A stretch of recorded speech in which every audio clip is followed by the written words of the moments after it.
Hello everyone! Welcome back to the channel. Are you ready to tackle phrasal verbs and take your English skills to the next level? In today's video, we'll explore the key phrasal verbs you need to know to talk about your exam preparation.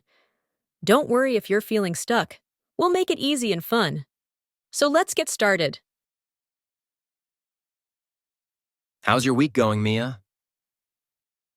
Oh, don't even ask. Finals are next week, and I'm freaking out. I haven't even started studying yet. What? You need to get on it. I started going over my notes 2 weeks ago. Yeah, I know.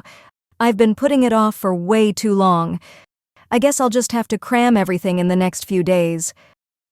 Let's take a closer look at the phrasal verbs from this conversation. Mia mentions that she hasn't started studying yet. Jake tells her to get on it, meaning she needs to start or begin something right away. Jake also said he started going over his notes 2 weeks ago. To go over something means to review or look at it again to understand it better. Mia admits she has been putting off studying. To put off means to delay doing something. Now she plans to cram everything, which means to study a lot of material in a short amount of time, usually right before the exam. I'm really going to have to burn the midnight oil this week. There's just so much material to cover. I get it. I'm trying to brush up on some of the chapters I barely remember from the beginning of the semester. Same. I'll be lucky if I can even keep up with half of it. It feels like everything's piling up. You've got this.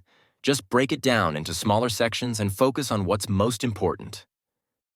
Let's take a closer look at the phrasal verbs from this conversation. Mia says she'll need to burn the midnight oil, which is an idiom that means staying up late, usually to study or work.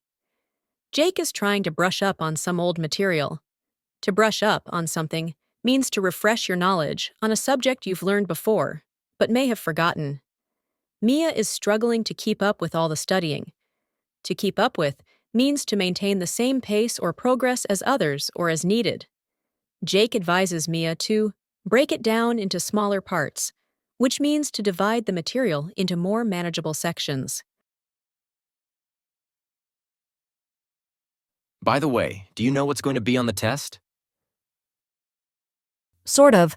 I tried to figure out what might come up by looking at last year's exam papers, but you know how unpredictable it can be. Yeah, that's a good strategy. I've been trying to work out which topics are likely to appear based on the lectures. I'm also thinking about forming a study group, but I'm worried we'll just end up chatting instead of studying. Yeah, that happens sometimes. Let's take a closer look at the phrasal verbs from this conversation. Mia tried to figure out what might be on the exam, which means to understand or find an answer through thinking. Jake says he's been trying to work out which topics will likely come up. Work out means to solve or determine something after some thought or effort.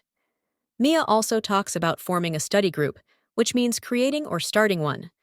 However, she's worried they'll just end up chatting, which means the result of their time together will likely be unproductive. Okay, I guess I'll just buckle down and get started. If I don't start now, I'll be doomed. That's the spirit. I'll see you at the library tomorrow. We can go through everything together. Sounds good. Thanks for keeping me in check. Let's take a closer look at the phrasal verbs from this conversation. In this final part, Mia says she's going to buckle down and start studying. To buckle down means to begin to work seriously and with focus. She knows that if she doesn't start soon, she'll be doomed, meaning she'll fail or be in a very bad situation. Jake offers to help by going through the material together, which means reviewing it as a team. Mia thanks Jake for keeping her in check, which is an idiom meaning to make sure someone is on the right track and doing what they should. Don't forget to like this video and subscribe to my channel. Thanks for watching. I'll see you in the next video.